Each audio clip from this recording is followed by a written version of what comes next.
Voltamos então, pessoal, com o nosso Espaço Heráclito, que hoje traz uma discussão sobre literatura, forma e sentido. Ao fim do primeiro bloco, eu falava a vocês que a tensão fundamental contida na personagem dostoiévskiana Príncipe Mishkin, protagonista do belíssimo romance O Idiota, traz para nós uma baliza para que nós tentemos entender a tensão entre forma e caos que o Witold Gombrowicz, o escritor polonês, traz para nós aqui em seus diários. Eu li um fragmento dos diários do Witold Gombrowicz no primeiro bloco e dou sequência a essa discussão, partindo aqui do Dostoiévski também, no seguinte sentido. O Mishkin diz que um ideal de grandeza é a sumessência de algo que guia o humano, e nesse sentido, esse ideal de grandeza pode ser uma utopia contida em outra utopia, qual seja a retomada quixotesca, Dom Quixote, da tradição. É como se houvesse duas caixas de Pandora, uma caixa dentro da outra, e nessa medida, aquilo que é mais nobre, aquilo que resguarda o sentido do humano, que resguardaria, no caso da Dostoiévski, uma possibilidade de transcendência, uma possibilidade de divindade, esse sentido fica resguardado como um distanciamento à segunda potência da realidade. E nesse sentido, todo aquele caos das personagens dostoiévskianas, todo aquele charco de ressentimento, todo aquele rescaldo de diatribes, de guerras, de tensões, de assassínios, de estupros, de extorsões, poderiam representar um humano que se perde de si mesmo e que se desvincula desse distanciamento do real.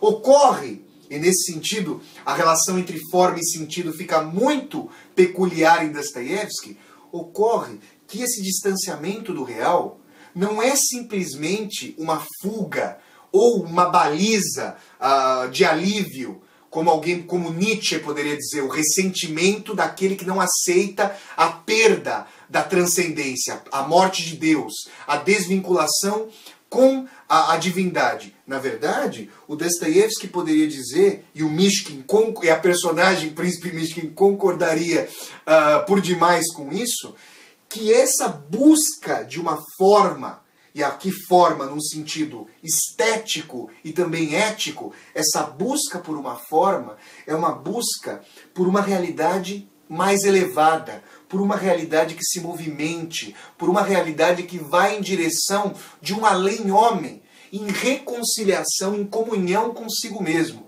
Então, em Dostoiévski, nesse preciso sentido, esse não é a única maneira pela qual nós poderíamos falar em forma dostoiévskiana. Aliás, em minha tese de doutorado sobre Dostoiévski, eu trago uma noção de forma como sentido, mas também trago uma noção de forma como dominação.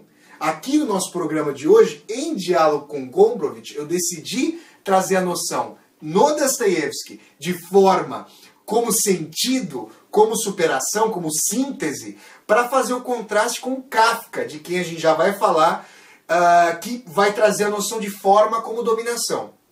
Para nós aqui, pessoal, nesse primeiro momento da nossa discussão, envolvendo Dostoiévski, interessa então dizer que essa shapelessness, essa deformidade, e não só deformidade no sentido daquilo que se contrapõe ao formado, mas aquilo que é o sem forma, o shapeless, aquilo que é sem forma. Nesse sentido, o Príncipe Mishkin faz uma vinculação entre ética e estética, entre a construção de uma forma, a construção de algo distanciado da realidade, de uma utopia, como, primeiro, a retomada da tradição, ou seja, algo que supostamente já não voltaria. E depois, no seio dessa tentativa de retomada da tradição, tentativa que equivale à luta do Dom Quixote com os moinhos de vento, que eles são completamente indiferentes, nessa luta de retomada da tradição, haveria algo ainda mais resguardado e distanciado do real, que conduziria com a cicatrização da ferida dos homens, de nossas feridas. E nesse sentido, não mais o ressentimento, mas o perdão. Não mais o assassínio, mas o oferecimento da outra face.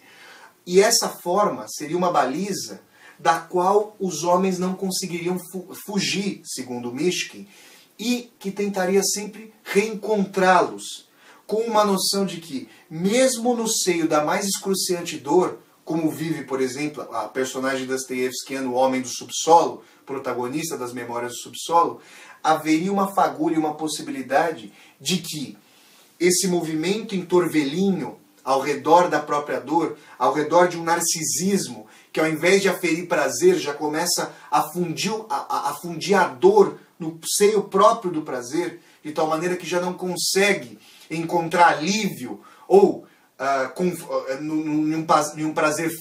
nesse prazer fácil que a nossa sociedade reproduz, começa a sentir os espasmos da impossibilidade de sentido. Essa forma daria guarida e daria sentido para o turbilhão anímico. E o curioso é que se essa forma tende a parecer normativa, porque aqui eu falei de ética, uma construção com molduras e balizas de respeito a um tipo de comunhão, aquilo que o príncipe Mishkin vai trazer é a noção de que, na verdade, essa forma, quando superado um estágio de ressentimento do homem, tende a ser doação, ou seja, a perda da própria baliza. Quando nós nos fundimos a dor do outro, como faz o Mishkin, quando se doa à sua amada, Nastassia Filipovna, e também ao perdão pelo assassino de sua amada, o Ragozhin, o Mishkin se doa para além da própria forma dessa bondade. A bondade seria a realização de uma forma e, ao mesmo tempo, o estilhaçamento de toda essa forma. Essa dialética, essa contradição fundamental que o Dostoiévski traz, por exemplo, no Idiota, mas não só no Idiota, ao longo de toda a sua obra, é interessante para nós pensarmos que essa disputa fundamental que o Gombrowicz traz à tona entre forma e caos é aquilo que enreda a tentativa de consecução da literatura. Seria possível pensar que a própria tentativa de conferir sentido ao não sentido, a própria tentativa de propor uma narrativa que dialogue com o caos já é uma arregimentação desse próprio caos, como diz aqui o nosso Gombrowicz. Então, pessoal, eu falei aqui sobre o Dostoiévski brevemente com vocês, para que nós tentemos entender que, mesmo a noção de caos, a noção de ateísmo, a noção de depressão, tudo isso que nos joga a um torpor, tem ela um recorte do real. Uma certa tentativa de aproximar elementos que estão dispersos pela realidade e que, quando conjuminados na arte, tentam propor a caoticidade com uma certa ordenação, com uma certa logicidade. É nesse sentido também que Gombrowicz fala de forma e caos como uma mediação estética, uma mediação que configuraria a arte em sua relação de arquitetura da forma e extravasamento do conteúdo. Muito bem. Que outro escritor aqui mencionado por nós traz uma relação bastante peculiar entre forma e caos? Eu falei a vocês no primeiro bloco sobre o adjetivo quixotesco que nos foi legado pela tradição e fiz uma contraposição entre aquilo que seria quixotesco e aquilo que seria kafkiano. Kafka, nesse sentido, traz uma regimentação da forma, em grande medida, como contraposição ao sentido, ou, na verdade, como contumácia do sentido, como realização do sentido por intermédio da autocracia, por intermédio da administração total, por intermédio da dominação. Isso é interessante, e assim como em Dostoiévski, a forma como pulsão de sentido perpassa a obra como um todo, sobretudo em suas personagens bondosas e de coração por excelência, como o Príncipe Mishkin no Idiota, a Sônia Marmeladova no Crime e Castigo, o Alyosha Karamazov nos Irmãos Karamazov, essas personagens trazem a noção de doação como a forma de sua trajetória narrativa, que no limite abre mão de si mesma para tentar recuperar as personagens caóticas, dominadas pela não arregimentação da forma, a suposta, porque é isso que eu estou querendo dizer. A forma de construção literária, ela sugere o caos tendo escolhido elementos de constituição de uma personagem. Então é um caos orientado pela mediação da forma. Agora, em Kafka, ao invés de nós termos, então, a trajetória da forma como uma consecução de sentido emancipatório, potencialmente emancipatório, como existe em Dostoiévski, o que nós temos é um sentido de forma como claustrofobia. Um sentido de forma que retira as análises racionalizantes, a possibilidade de compreensão do mundo que as personagens dostoiévskianas possuíam, e faz com que uma personagem como Gregor Samsa, protagonista do texto A Metamorfose, ou a personagem Joseph K., protagonista de O Processo, ou o próprio K., protagonista do Castelo, esses personagens são despidas da possibilidade de entendimento do mundo e vivem a forma como uma completa circularidade. Como, eu diria, a impossibilidade de penetração no castelo. O que é a imagem do castelo, se não uma metáfora interessante, uma das possibilidades de leitura, é claro, mas se não uma metáfora interessante para essa forma hermética do Kafka. Essa forma que em grande medida é inalcançável, que traz um vir a ser contínuo, que nunca se realiza como síntese, como consecução de objetivo. É como se Gregor Samsa, Joseph K. e o próprio K. ficassem girando ao redor da tentativa de descobrir o que é a metamorfose, o que é o processo e o que está no castelo, como o castelo chega até nós, e nessa medida perdessem a possibilidade de saber que a injustiça de base está posta na própria metamorfose de Gregor em inseto, na própria consecução do castelo, e na própria consecução do processo, e na noção de que o K, o agrimensor K, não sabe por que foi chamado até a vila do castelo para realizar suas atividades. Essa noção de que a injustiça não é mais inteligível, mas é necessariamente vivenciável, de que é preciso conviver com a brutalidade, com a tragédia, sem que seja possível questionar os seus marcos, já dá uma noção de que a regimentação do caos em Kafka pressupõe uma queda, pressupõe uma perda de potencial emancipatório do que é humano, uma perda de entendimento do mundo. A forma, então, paira sobre nós como uma nuvem negra e repleta de trovoadas. Algo do qual a gente não consegue se livrar. Existe um trechinho chamado, um parágrafozinho do Kafka, chamado Pequena Fábula, em que o rato vai caminhando por um caminho que se fecha como duas arestas de um losango em direção a um queijo que está preso a uma ratoeira, e ele vê a perda de uma vastidão original do mundo na direção que ele percorre por intermédio desse caminho de duas arestas de um losango. E aí ele se pergunta, como é que eu posso readquirir uma certa liberdade original? E o gato que está atrás do rato diz para ele, basta que você volte pelo caminho. Mas, obviamente, a insinuação é de que, ao voltar pelo caminho de restrição, o gato cai justamente na garganta do rato e, finalmente, em seu estômago. A forma kafkiana, nesse sentido, ela, para tentar... E aí, eu trago duas noções conflitantes aqui para vocês. quando eu falo em sentido filosófico, em sentido existencial, eu tendo a trazer uma noção de significado para a vida. Significado para a vida que dialoga com uma tentativa de a arte explicar ou narrar o que seja esse significado. A noção de explicação e representação traz uma tensão muito antiga para a arte, como se a arte pudesse conferir sentido ao mundo. Mas para nós aqui, o que é o sentido da vida, o sentido filosófico da vida, tende a ser distinto do que é o sentido da consecução estética. De que maneira? Eu explico a vocês brevemente.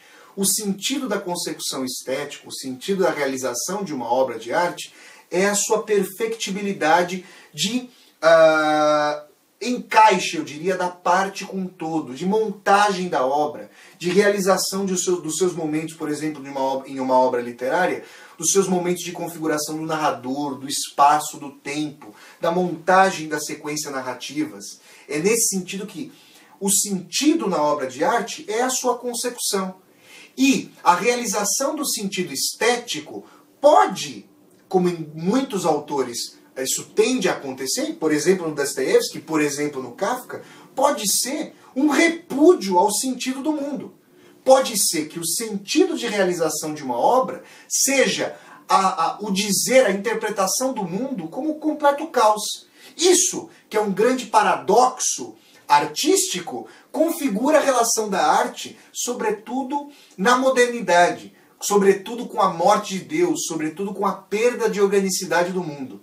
E nesse sentido, nós poderíamos dizer que a realização do sentido em Kafka, por exemplo, uma leitura que poderia ser feita, seria a de que a morte de Deus, lida por Kafka, no sentido de sua obra, seria o quê? Seria a substituição de Deus, substituição, um termo escriturário burocrático fundamental para Kafka, a substituição de Deus pela sociedade como administração total, pelo completo alheamento da norma, por uma face de Deus que não se explica, não tem que se explicar diante do humano. Joseph K. é nada diante do processo. Gregor é nada diante da metamorfose. O que é o agrimensor K em face do castelo? Um tipo de totalidade fechada que, quando se manifesta às personagens, o faz por intermédio de seus asseclas, de sua cadeia burocrática, para cometer o assassínio. O que ocorre com Joseph K. quando ele entende o sentido cabal do processo? O sentido cabal do processo para Joseph K. é uma lâmina que rasga 2 vezes seu coração. O sentido cabal da metamorfose para o Gregor Samsa é o esmagamento de sua condição de inseto. É nesse sentido que, para Kafka, a noção de caos, de shapelessness, que o Gombrowicz trouxe para nós aqui, é uma noção de construção do mundo como contumácia, como organização legal contra a própria legalidade, ou seja, como legalidade para a estruturação da própria norma, contra as personagens. Isso traz para nós um sentido de caos completamente distinto daquele que seria a forma para o nosso príncipe Mishkin. Enquanto para Mishkin, nessa leitura parcial de Dostoiévski, trazendo uma personagem à tona, enquanto para Mishkin a relação entre literatura, forma e sentido tem um caráter emancipatório, tem um caráter de elevação, para Kafka a relação entre literatura, forma e sentido traz à tona, eu não diria nem o ressentimento, porque o ressentimento pressuporia um conhecimento, uma consciência sobre o que se dá. A relação em Kafka, a relação estabelecida entre literatura, forma e sentido em Kafka, é uma relação de fechamento, de obscurantismo, de obscurecimento, de impossibilidade de visão sobre o mundo, mas de necessidade de padecimento em face do mundo. Essas 2 relações trazem para nós 2 sentidos diversos da configuração da forma, tendo em vista o caos narrado pelo nosso Witold Gombrowicz. Essa discussão, que como eu disse a vocês, vem sendo feita ao longo do nosso Espaço Heráclito, fica hoje por aqui, mas a contento nós a retomaremos com outros sentidos aqui no nosso programa. Então, pessoal, hoje nós ficamos por aqui com o nosso Espaço Heráclito e daqui a 2 semanas voltaremos aqui diretamente dos Estados Unidos com mais uma discussão. Um grande abraço a todos vocês e tchau, tchau!